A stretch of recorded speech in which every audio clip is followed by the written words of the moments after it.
Betty Saão nasceu em 1º de outubro de 1956, na cidade de Urupês, no estado de São Paulo.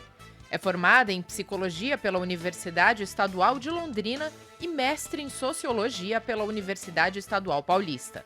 É filiada ao Partido dos Trabalhadores desde os anos 1980 e, na juventude, participou ativamente de grêmios estudantis e movimentos sociais. Antes de iniciar a trajetória parlamentar, atuou por 9 anos no comando do Departamento de Recursos Humanos de uma usina de açúcar e álcool da região de Catanduva.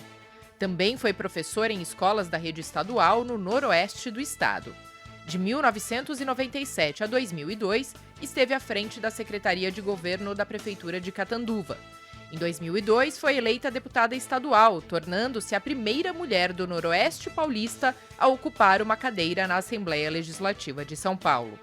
Entre as leis de sua autoria estão a que institui a política de prevenção e combate ao câncer de mama no estado, e a que inclui produtos definidos como orgânicos na merenda escolar. No 6º mandato na Alesp, é vice-presidente da CPI Tratamento para a Transição de Gêneros em Crianças e Adolescentes no HC de São Paulo, e coordena 2 frentes parlamentares, uma em defesa das universidades públicas e dos institutos de pesquisa, e a outra, Frente Parlamentar pela Defesa da Vida e Proteção de Mulheres e Meninas.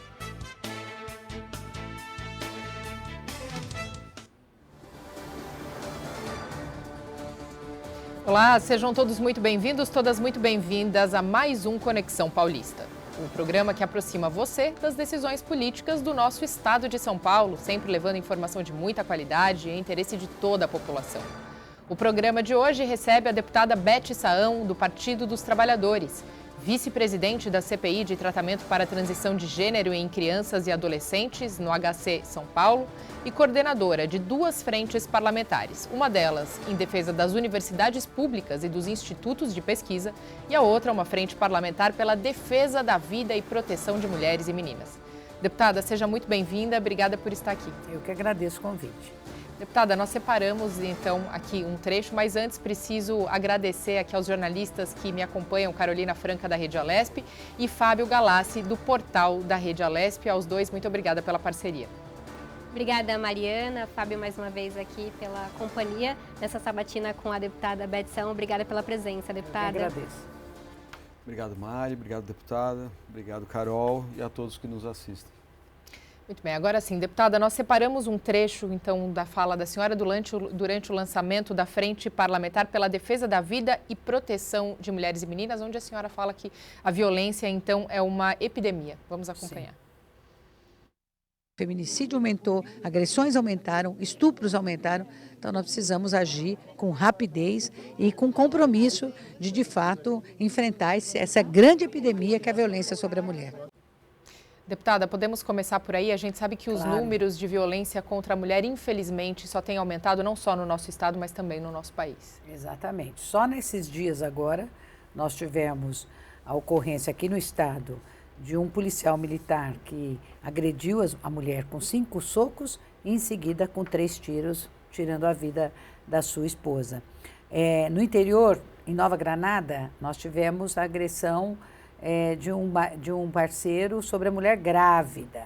Olha só, ele espancou uma mulher grávida, ela está internada no Hospital de Base de São José do Rio Preto, em estado grave. E aí tivemos também aquela fala criminosa de um professor, entre aspas, que estava dando um curso preparando pessoas para prestarem concurso da Polícia Militar, estimulando a necrofilia. O que significa isso? Significa estimulando o estupro de mulheres que morreram há poucos minutos, né?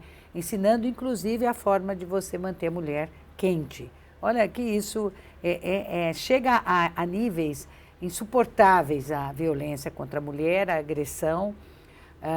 E isso advém de uma cultura machista muito grande que nós temos, né? E que a gente não vê evolução. A gente passa, entra ano e sai ano e a situação só vai piorando. E no estado ela piorou.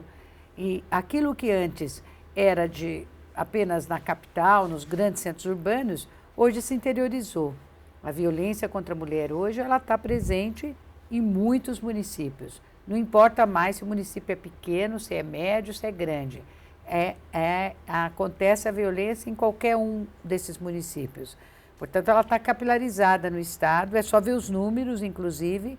O número de estupros, segundo o Fórum Brasileiro de Segurança Pública, está sendo maior no interior do Estado do que na capital. Então, enquanto homens encararem as suas parceiras, as suas companheiras, porque a grande maioria dessa violência que acontece contra a mulher, ela acontece por uma pessoa próxima da mulher, como objeto, como uma propriedade do seu desejo, a gente não vai ter essa redução em níveis que nós gostaríamos, né? Até poder eliminar todas as formas de violência contra a mulher. E mais do que isso, que agrava esse cenário, é que nós não temos investimento no setor. E como é que você implanta políticas públicas voltadas para a redução da violência da mulher se não tiver dinheiro? É muito difícil. O governador tirou recursos vultuosos das delegacias de defesa da mulher. Nós tivemos menos de 25% do que estava orçado executado. É muito pouco. É muito pouco. Se você vê o orçamento da Secretaria de Políticas para as Mulheres, é pífio. Não dá para fazer nada. Acho que não dá nem para pagar o salário dos servidores que lá estão. Portanto, delegacias da mulher que foram juntadas com delegacias comuns, né, o que isso vai contra a ideia inicial, quando foram criadas as delegacias de defesa da mulher, que deveriam ser espaços exclusivos para as mulheres, inclusive formado por mulheres, né? Com a delegada, a escrivã, a investigadora, motorista, todo mundo, todas as mulheres. Por quê? Porque isso, as mulheres se sentem mais à vontade. Uma mulher que é agredida, ela prefere muito mais falar com outra mulher, que ela se identifica muito mais, do que com o homem, né? Se ela falar com o homem, ela fica muito intimidada. Além do que de centenas de relatos que a gente sabe de homens que duvidam quando as mulheres chegam estupradas, quando elas chegam agredidas, né? Que acabam revitimizando as mulheres mais uma vez, culpando-as por esta prática criminosa. De modo, e essas delegacias hoje, em sua maioria, estão sucateadas. Aquilo que deveria acontecer, como, por exemplo, o funcionamento 24 horas, das 140 delegacias que nós temos no Estado, apenas 11 funcionam 24 horas de forma ininterrupta, inclusive sábados, domingos e feriados, das quais 7 na capital e 4 aqui, numa região, num raio de 100 quilômetros de São Paulo. Nós precisaríamos ter isso, muito mais delegacias do que nós temos, com uma estrutura adequada para poder receber mulheres vitimizadas e com funcionamento ininterrupto. E algo que não acontece. Eu aprovei um projeto aqui, por unanimidade, para depois, algumas semanas depois, ser vetado pelo ex-governador João Dória. E eu lamento isso. Porque é a impressão que nós somos cidadãs de segunda categoria e que não merecemos receber atenção por parte do poder público, né? Sendo que nós somos maioria, seguramos muitas vezes a barra desse país, desse estado, da onde nós estamos, e não merecemos o respeito do que diz respeito desculpe o trocadilho, às políticas públicas no nosso estado, porque políticas públicas requerem investimentos e nós não estamos observando isso, seja no orçamento já executado, seja naquele que está por vir. Carolina Franca.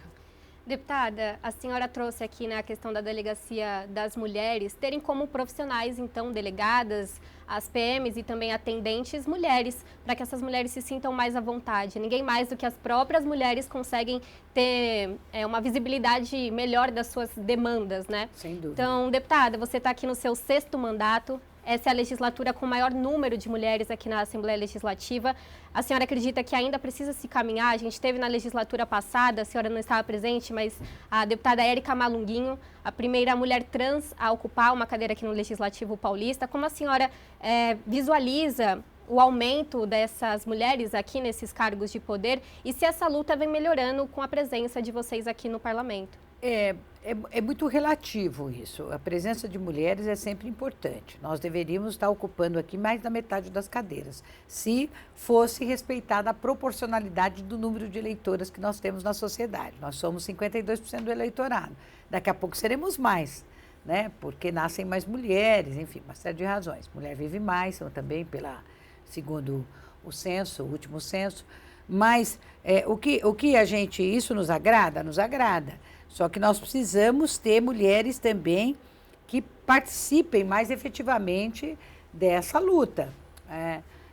Não basta só ser mulher, precisa ser mulher também comprometida em avançar no que diz respeito à igualdade de gêneros. E aí a gente tem que pensar na redução da violência, a gente tem que pensar no assédio moral e sexual. Amanhã, essa semana, nós vamos trabalhar com um lançamento de uma campanha que vai ser feita pela Organização Internacional do Trabalho, aqui na Assembleia, exatamente para tratar do assédio no trabalho, que é muito grande. E que fica meio invisibilizado, né? A gente não acompanha muito isso. Por isso que é importante esses debates. A participação da mulher na política, os salários iguais, quer dizer, a gente tem na violência um aspecto que é doloroso e que precisa de um tratamento urgente, vamos dizer, uma política urgente, porque, como eu disse, é uma epidemia. Mas tem outros aspectos também no que diz respeito à questão de gênero que precisam da mesma atenção, e precisa do envolvimento das mulheres nisso também, né? E a gente sente que, às vezes, muitas mulheres acabam ficando muito subordinadas aos seus parceiros. Então, vamos lá, vamos participar na política, vamos se filiar a algum partido, se filia a algum partido, saiam candidatas. Ah, mas eu preciso pedir para o meu marido, isso e aquilo.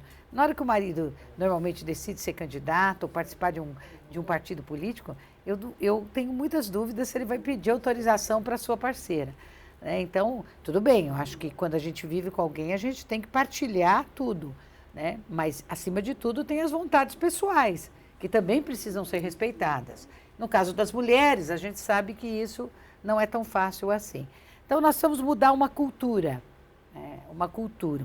machista que ainda é muito forte no Brasil e que dói o nosso coração, porque todos os dias, em todos os momentos, nós temos mulheres que são vitimizadas da violência. Em um minuto, esses dias ainda eu gravei um vídeo, eu fiz exatamente 1 minuto, nos 21 dias de ativismo. Eu fiz exatamente a gravação em 1 minuto. Falei, tá vendo? Esse 1 minuto aqui, nesse 1 minuto, 35 mulheres foram agredidas no país. É muito alto, né? É muito alto. Então, se você multiplicar isso pelos minutos que compõem o dia, é só fazer essas contas e ver quantas mulheres são agredidas diariamente no Brasil. E isso é fruto de um processo que precisa mudar, desde a educação, né? E quando a gente fala nisso, a gente fala da criança que entra na escola, que já tem que entrar, tem que ser trabalhado essas questões na escola, e passando pela cultura, por outras áreas também que são igualmente importantes. Todas essas questões que a senhora está falando, a senhora é formada em psicologia. Eu sou. Tem mais de 200 projetos de leis apresentados aí nessa sua trajetória. E a questão da mulher, ela está inserida numa bandeira maior, vamos dizer assim, que a senhora sempre defendeu na sua trajetória até agora, que são os direitos humanos. Isso. Eu queria que a senhora falasse um pouquinho sobre o seu trabalho, a sua atuação, a sua luta incansável pelos direitos humanos. Sim. Aqui foi criada uma comissão temática, né, permanente da mulher. Eu acho isso muito importante. Mas isso não impede, pelo contrário, a questão da mulher, da violência principalmente, e de tantas outras violações, ela também pode estar sendo abordada na Comissão de Direitos Humanos, né, da qual eu já fui presidente, etc., e hoje sou membro. Então, acima de tudo, é um problema de direitos humanos. Então, ela também tem que estar contemplada na política nacional de direitos humanos. Eu tenho conversado, inclusive, com o ministro Silvio Almeida, já fiz algumas agendas com ele, e eles têm procurado implementar políticas voltadas para esse setor também. Às vezes as pessoas acham equivocadamente que direitos humanos é apenas proteger bandido. Não é isso. É também que não é proteger bandido, mas é permitir que os bandidos também tenham seus direitos estabelecidos na lei, só isso. Né? Você não pode sair por aí matando as pessoas. As pessoas têm que ser investigadas e, se for o caso, presas. Né? Para isso tem a lei. Né? Mas, então, os direitos humanos, eles são muito amplos. Né? Você tem que pensar o direito humano da criança, direitos humanos da mulher, direitos humanos do idoso, que é uma área também que ainda nós somos extremamente deficitários, vamos dizer. Nós estamos aumentando a população idosa e nós não temos a contrapartida de políticas voltadas para esse segmento. Eu acho que os direitos humanos também pode, a população em situação de rua, são os dependentes químicos, então é um universo enorme. Não tem sido fácil aqui para nós também atuarmos na Comissão de Direitos Humanos, porque você tem ali deputados que acham que direitos humanos não devem ser utilizados. Eles têm uma leitura invertida, na verdade, do que deveria ser os direitos humanos. Né? Direitos humanos é para proteger a população vulnerabilizada em todos os aspectos. E aí entra a mulher também, né? A mulher que é vítima da violência, da discriminação, do assédio, dos salários menores, enfim, de uma série de... ontem, eu falo na tribuna, por exemplo, muito, vocês sabem disso. Aí está falando, os deputados homens estão ali nas rodinhas deles conversando. E se for o caso, interrompem a gente.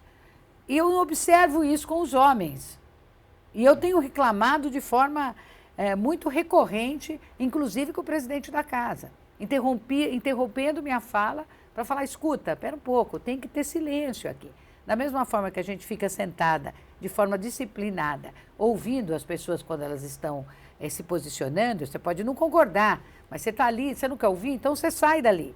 Porque ali é um espaço, né, que você tem que ter o mínimo de respeito. E quando eu observo, quando são mulheres que ocupam a tribuna, essa conduta machista é muito mais evidenciada.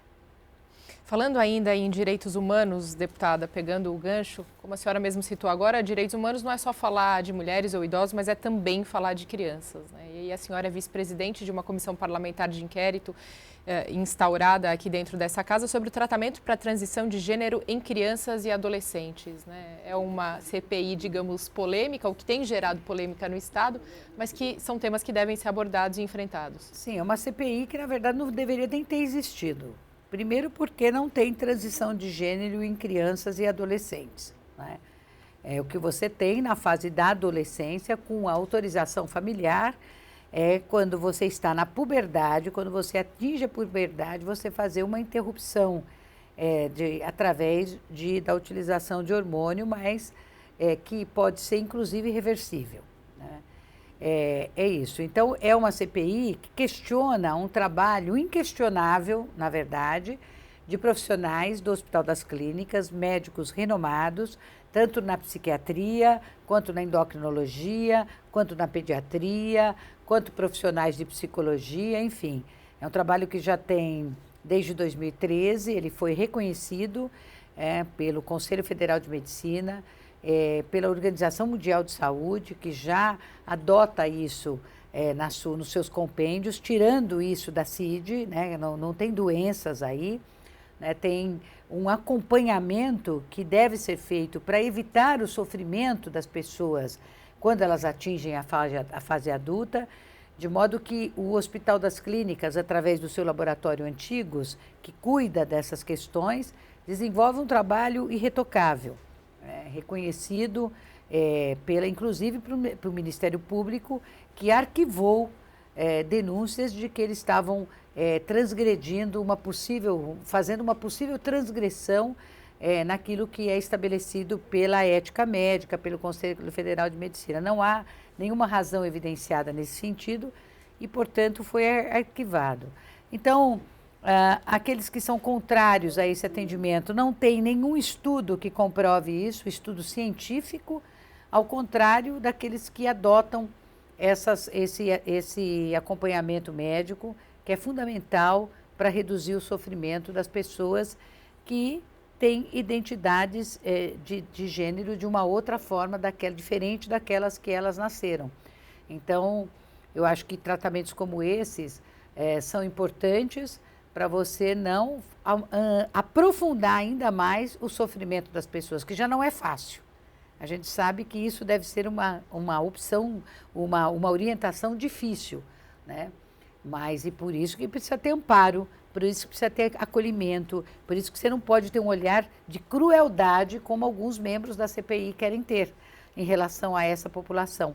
É uma população que existe, tendo ou não tendo atendimento, ela sempre vai existir, e, portanto, precisa de amparo, sim, de políticas públicas estabelecidas pelo Estado, pelo Ministério da Saúde, pela Secretaria Estadual de Saúde, e nada melhor do que um hospital de excelência, que é o Hospital das Clínicas, né?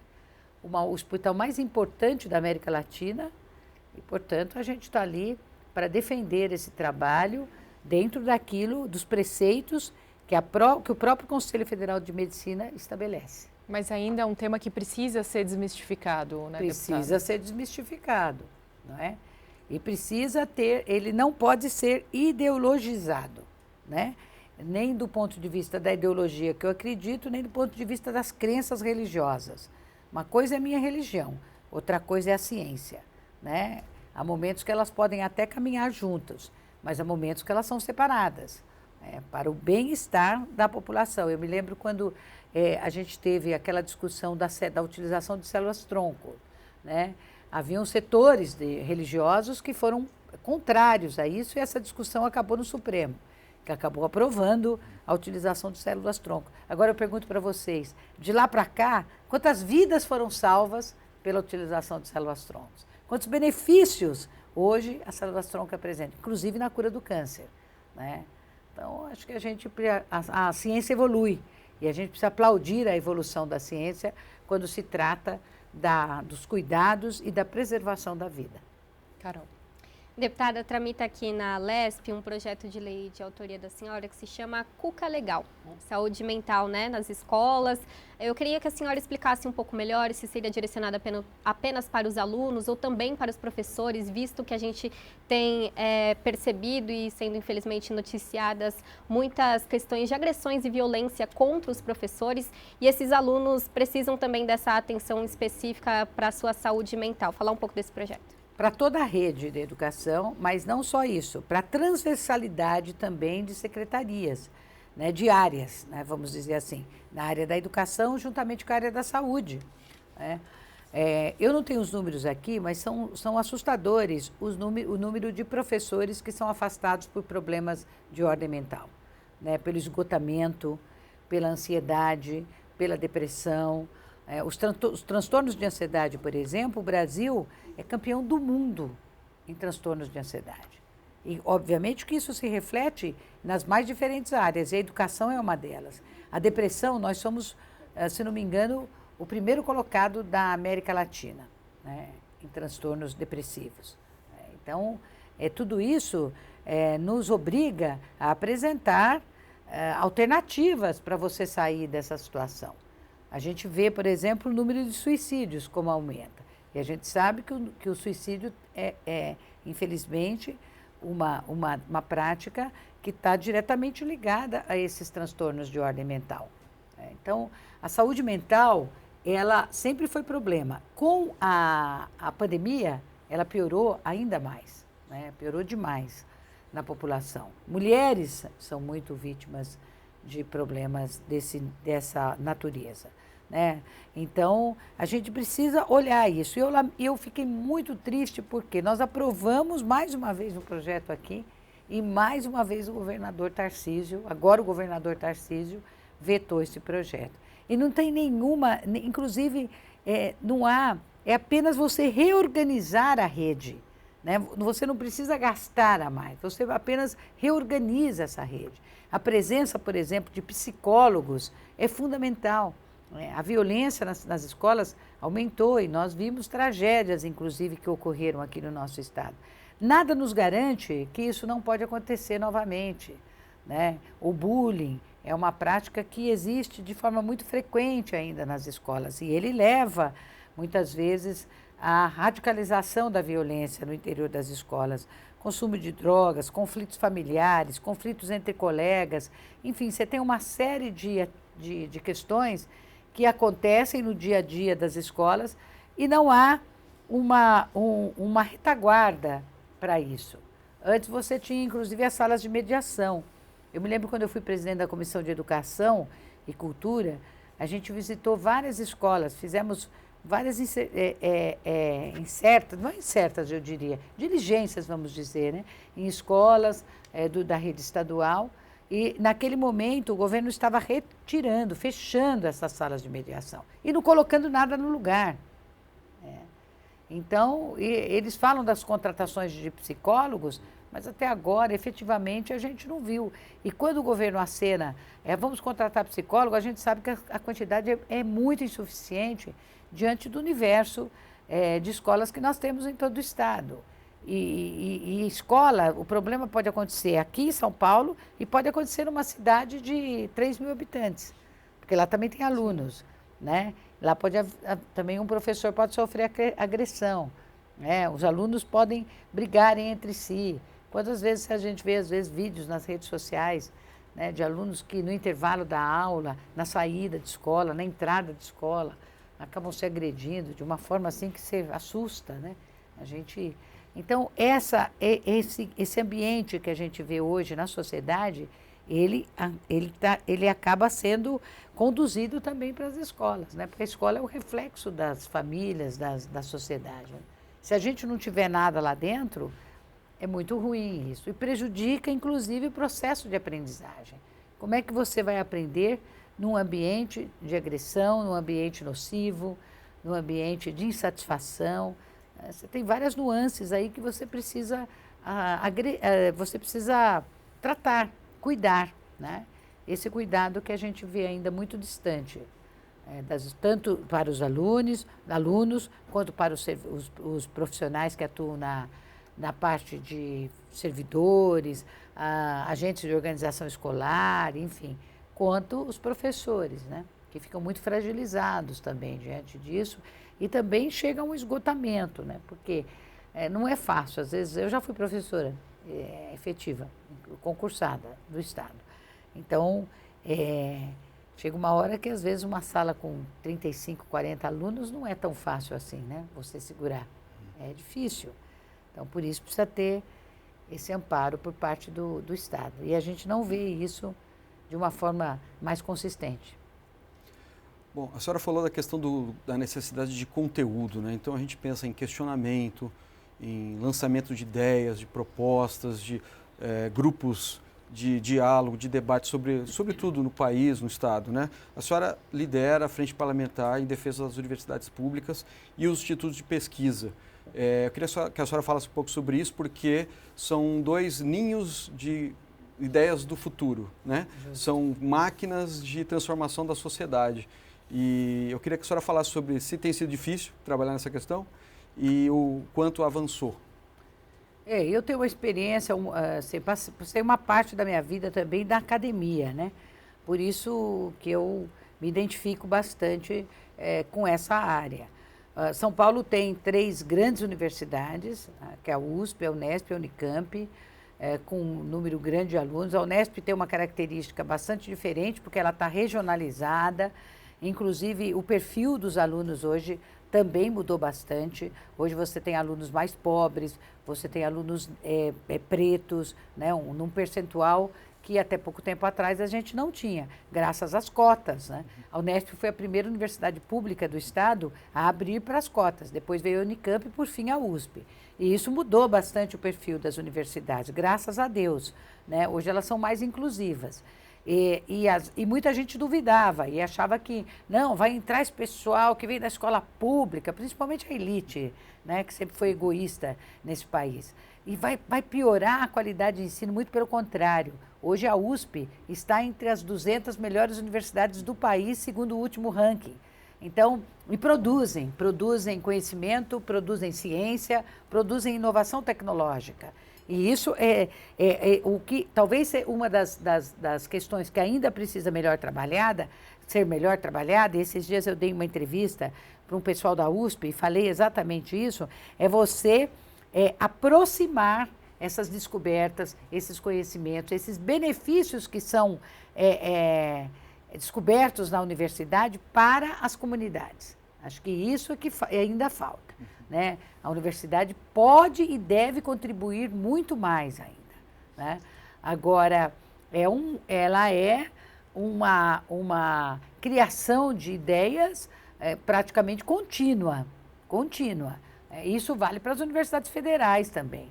Aqui no estado nós temos uma Unifesp, a UFSCar, né? São universidades extremamente tradicionais.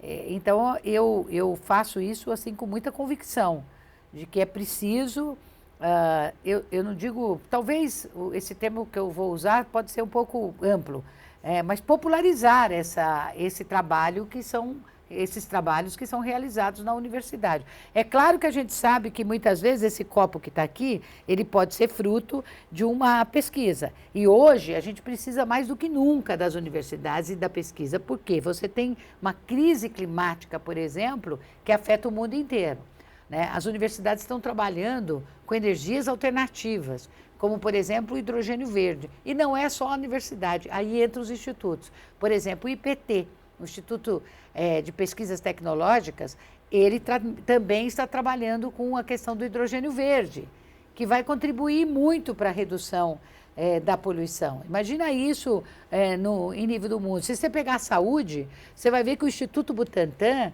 foi responsável pela produção da Coronavac, numa época onde nós não tínhamos vacina e as pessoas estavam morrendo de penca, né? Nós tivemos mais de 720 mil mortes no país. Aí, quando veio a vacina, já foi um alento importantíssimo para o Instituto de Pesquisa, que funciona muito bem, né? Isso podemos citar um Instituto de Zootecnia, um Instituto de Pesca, um Instituto Biológico, um Instituto de Economia Agrícola. São 17 institutos, eram mais, né? Infelizmente, alguns foram vendidos e outros foram fundidos. 3 institutos foram fundidos num só.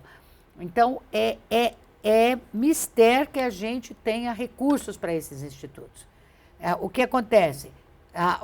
Os pesquisadores se aposentam, o governo não autoriza a abertura de concursos. Então, aquilo vai ficando sucateado, aquela estrutura. Não tem pessoal, mais porque não abre concurso, não tem recuperação salarial, porque eles ficam anos e anos e anos, coitados, sem um reajuste salarial. As condições de trabalho são precárias. Você vai, às vezes, vamos citar aptas, né, que são aquelas fazendas experimentais hoje, que são amplas, que trabalham com pesquisas na área da agricultura, podendo dar um suporte importantíssimo para os assentados, a agricultura familiar. A gente não pode esquecer que a nossa mesa de alimentos, 70% desses alimentos que nós comemos diariamente vem da agricultura familiar. Então, a gente precisa fortalecer.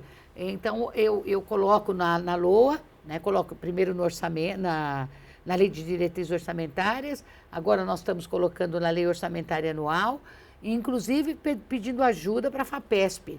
A FAPESP, que é a Fundação de Amparo à Pesquisa do Estado de São Paulo, ela tem um orçamento bastante robusto, não é? Ela é a prima rica, eu brinco com eles, falo que é a prima rica. Então, a FAPESP tem colaborado, né? Houveram anos onde ela usou uma parte do seu orçamento para distribuir em recursos para os institutos. Mas, de qualquer modo, é fundamental que a gente crie uma política estadual de ciência, tecnologia e inovação nesse estado. A gente tem que trabalhar nisso através dos conselhos, né, que é o CONCIP e o CONCIT, que são conselhos que estavam parados há anos, né? Eles criam um conselho e o conselho não funciona. Então, precisa funcionar, né? E a gente espera que há uma luz no fim do túnel dizendo que eles serão reativados. A gente espera que isso aconteça, porque eu acho que é uma forma de fortalecer os institutos. Em relação aos recursos para as universidades, a gente vem buscando todos os anos aumentar dos 9,57 do ICMS para no mínimo 10, o que significaria, às vezes, as pessoas, mas só isso? Mas isso, se fizer as contas do orçamento do Estado, é um valor muito importante. Então, quem sabe a gente chega lá. Agora, a preocupação com a reforma tributária, como ela vai afetar os recursos para as universidades. Ainda não sabemos, mas vamos acompanhar com os olhos bem abertos isso. Deputada, eu gostaria de aproveitar que a senhora falou das pesquisas, melhoramentos genéticos, né? Até citou aí os institutos ligados à Secretaria de Agricultura e Abastecimento do Estado de São Paulo. E dentro disso, nesse escopo, a senhora tem um projeto de lei aprovado e sancionado, inclusive, número 15.666 de 2015, que inclui os produtos definidos como orgânicos na merenda escolar, né? A gente sabe que o IAC, por exemplo, também ligado à Secretaria de Agricultura, é muito voltado para esse tipo de pesquisa também. Outra lei também de autoria da senhora sancionada que dialoga quando a gente fala em produtos orgânicos é uma lei que fomenta a economia popular solidária dentro do estado de São Paulo. A economia solidária não diz respeito só aos alimentos, mas isso entra muito no bojo da economia solidária também. Sim. E isso tudo tem se mostrado um modelo alternativo muito viável, até por tudo que a gente tem vivido de mudança climática extrema agora, né? Sem dúvida nenhuma. Eles têm já há muitos anos, o MST tirou uma resolução para todos os seus assentados, impedindo-os de usar qualquer tipo de veneno na agricultura. Nenhum tipo de agrotóxico, nenhum. Então, aquilo que eles produzem são alimentos puros. Né? Eu faço questão de comprar. Eu só sinto que, quando eu fiz esse projeto, além de pensar na saúde das nossas crianças, dos nossos alunos na rede estadual de educação, a gente vai criar uma geração muito mais saudável. E, ao mesmo tempo, se o governo compra desses agricultores, você pode ter uma produção em escala. Quando você tem uma produção em escala, a tendência é esses produtos ficarem mais baratos. Porque ainda, infelizmente, os orgânicos, eles são um pouco mais caros, porque eles são mais trabalhosos, né, para você cultivá-los. Então, o ideal é você ter uma produção em escala e nada melhor do que a merenda escolar, porque a merenda é uma grande consumidora, né? Nós temos milhares de alunos espalhados pelo estado. Então, ao invés de você dar aquelas porcarias, desculpe o termo, para nossas crianças comerem, né, tipo salsicha, coisas que fazem mal, alimentos industrializados, que a gente vê ainda, infelizmente, puxa vida, a gente poderia ter essa lógica da merenda escolar de comprar dos agricultores assentados, dos agricultores familiares e dos pequenos produtores, que é majoritariamente quem produz esse tipo de orgânico, e colocá-los na merenda. Isso seria um ganho extraordinário. Você movimenta a economia regional, porque são pequenas cidades. Na minha cidade, por exemplo, o Instituto Federal fez uma parceria com produtores de Guaraci e de Altair. A cada 15 dias, eles vão lá, levam uma feira, toda segunda-feira, de 15 em 15 dias.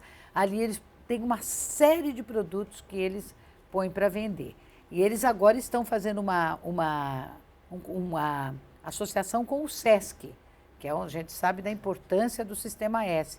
E o SESC também vai colocar isso, vai ajudar, né? Mas isso precisa vir também do governo do estado. Então, eu lamento que uma lei como esta, ainda que eu aprovei, que nós aprovamos aqui, desculpe, mas de minha autoria, ainda não esteja em funcionamento. Uma pena. Fábio?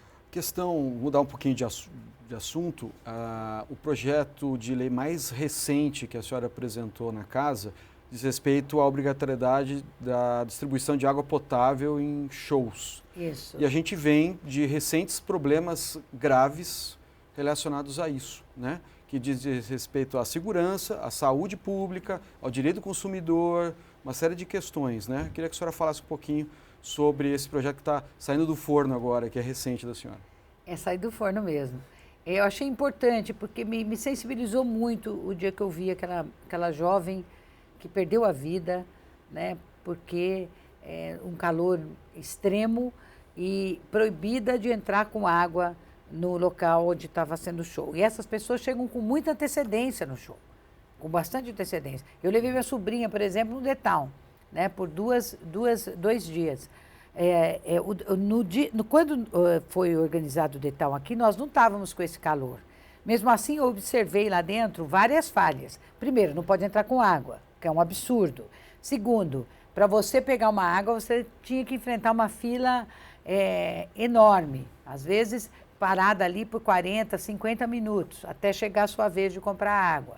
Né? E imagine num lugar onde o calor é enorme, as pessoas chegam cedo, porque os shows às vezes começam 2, 3 horas da tarde, né? Ficam desprotegidas, embaixo de um sol tremendo, e por ganância de quem está organizando, e os patrocinadores daquele evento não ter água, que isso? Isso é um absurdo. O ministro Dino, na época, com o ministro da Justiça, tomou uma série de medidas exigindo algumas questões que fossem adotadas imediatamente. Não sei se foram, né? Mas, enfim, tem que punir os responsáveis, pena que a minha lei não tem esse alcance, né? E nem podemos, porque somos deputados estaduais, né? Mas dá para a gente fazer isso em São Paulo. Quer dizer, São Paulo, que é uma cidade que tem muitos eventos, você tem agora o The Town, que já falaram que vão fazer em 2025, tem o Lollapalooza, né? Tem um outro agora que também saiu, não me lembro o nome. Primavera Sound. Primavera Sound, exatamente. Então, são eventos grandes, de grandes portes, com muita gente, né? E a gente percebe que a estrutura ainda é débil. Precisa trabalhar nisso e as autoridades precisam exigir. Eles ganham muito dinheiro, os ingressos são caríssimos, né? Então, eles poderiam muito bem melhorar a estrutura para o público. É um público jovem, que às vezes não se apercebe dessas questões, né? Está mais ali na vibe de entrar, de ver o show, de curtir isso e aquilo, mas infelizmente você vê que acontece com questões como estas, né? Tem lá os postos de saúde, tem, mas também às vezes os postos ficam afastados, né? E até pessoas às vezes chegar não dá tempo, é muita gente. Então é preciso que os espaços sejam o maior possível, né? Que tenha escapes, né? Que as pessoas não ficam muito amontoadas, que tenha áreas para as pessoas caminharem. Então, a venda de água, que seja a venda ou distribuição gratuita, né? O certo é distribuir gratuitamente. Água é um bem de todos nós, né? Tanto é verdade que nós estamos aí na batalha da Sabesp, né?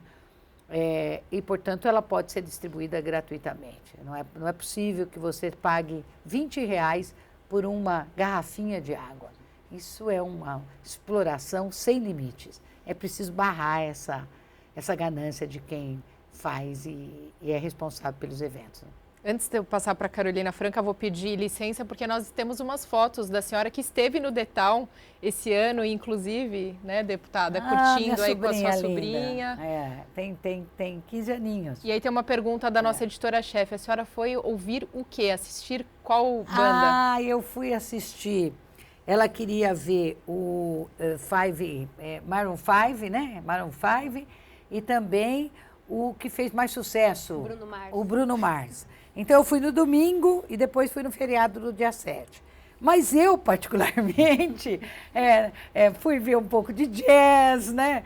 Fui ver também algumas cantoras que estavam lá, alguns cantores que eu gosto. Tinha Ney Matogrosso, Maria Rita, que eu gostei bastante. Eu gosto também dos mais jovens. Teve um dia que eu fui que estava lá a Ludmilla, Glória Groove, Pablo Vittar, quer dizer, então teve também, mas o Seu Jorge, que fez um show bonito, o Will Hu, né? Will Hu é um cantor americano muito bom, fez um show maravilhoso, eu não o conhecia, mas foi um show tão bom que acho que ele foi contratado para o Rock in Rio, para fazer o Rock in Rio. Então, o menino lá que trabalha que é o maior DJ o Alok, né? Então, minha sobrinha ela que fez a lista do que nós faríamos, porque são vários palcos, né? Então, você tem muitos shows que acontecem simultaneamente, né? Então, você tem que fazer algumas escolhas. O Ivan Lins, esse já é mais da minha geração, né? Então, teve também, isso é importante, né? Porque muitos pais, muitos tios vão levar os sobrinhos, os filhos, né? Acompanhá-los. E é claro que os gostos são diferentes, né? Então, a gente precisa entrar um pouco na deles, mas também eu falei para ela, eu fiz um acordo com ela. Eu falei, eu te levo, mas eu também quero ver meus shows. Então, a gente conseguiu compor. E, deputada, nesses eventos, né, e shows, principalmente que o público, né, voltado é justamente jovens e adolescentes, né, a senhora tem uma lei justamente que estabelece mensagens educativas sobre o uso indevido de álcool e droga nesses locais, né? Justo. E também outra lei que cria um fundo estadual de combate ao consumo de bebidas alcoólicas por jovens e adolescentes. Exatamente. A gente sabe que nesses festivais o acesso é mais facilitado, nem sempre na hora de comprar é pedido RG ali, nem sempre estão acompanhadas pela tia ou pelos responsáveis, né? Então a importância dessas leis. É muito importante, né? Por exemplo, tem aqui, virou e mexe aqui na Assembleia, vem projetos para liberar a venda de bebidas alcoólicas em estádio. Eu vou sempre votar contra, sempre, quero deixar isso muito claro. Sem bebida alcoólica, o estádio já pode virar um ringue, né? Às vezes a gente observa, agora mesmo, vocês viram no jogo do Brasil com a Argentina, vocês viram, né? Uma violência absolutamente desnecessária. Imagine, tudo bem, você pode falar, mas as pessoas bebem lá fora. Tudo bem, mas são 2 horas, 3 horas que ela vai ficar sem beber lá dentro. Então, eu sou terminantemente contra, né? Quando teve que liberar por conta da Copa do Mundo, aqui já foi para mim doloroso esse processo. Eu sou psicóloga de formação, tal seria eu incentivar o uso de bebida alcoólica, né? Para adolescentes. E a gente sabe que hoje, quanto mais jovem, às vezes a utilização de bebidas alcoólicas começa muito cedo. Se a gente não tiver alguns limites nisso, algumas restrições, é muito complicado. É muito complicado. Então, é preciso ser isso regulamentado, é preciso ser fiscalizado.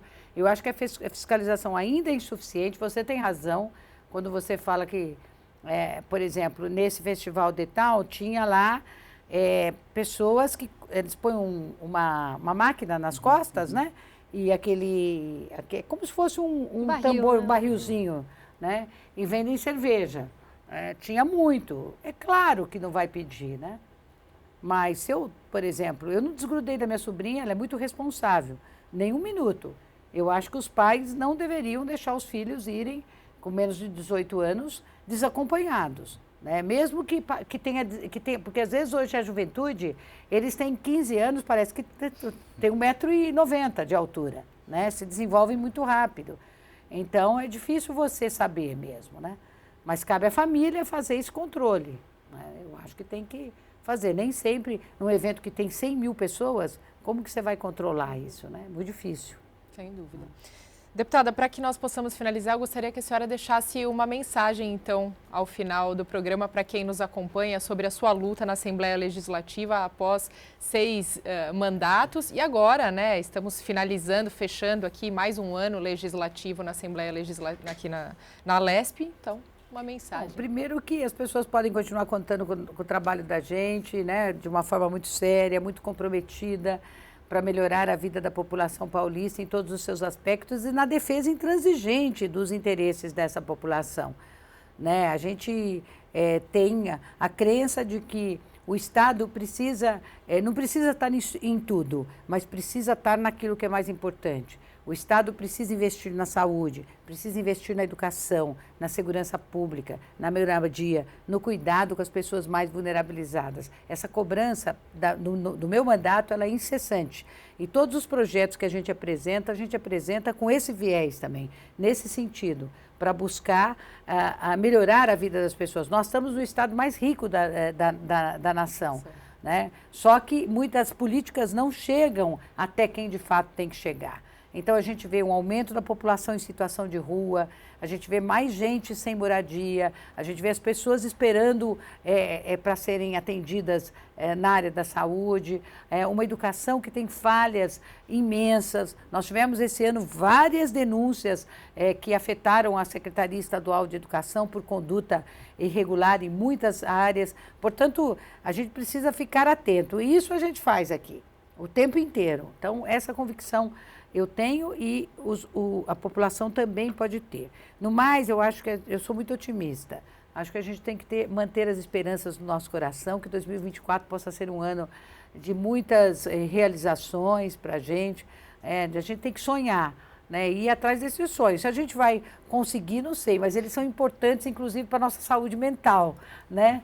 A gente precisa manter isso nos nossos corações, nas nossas mentes, tentar fazer com que o nosso país possa, de fato, ser um país com um pouco mais de unidade. Hoje a gente é um país ainda muito, muito dividido, e isso é muito ruim, né?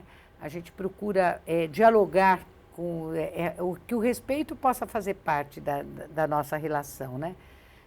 Essa compreensão que pode ser diferente, mas que pode também, que essa diferença não afete a vida das pessoas, né? O bem-estar das pessoas. Eu acho que é isso que a gente busca.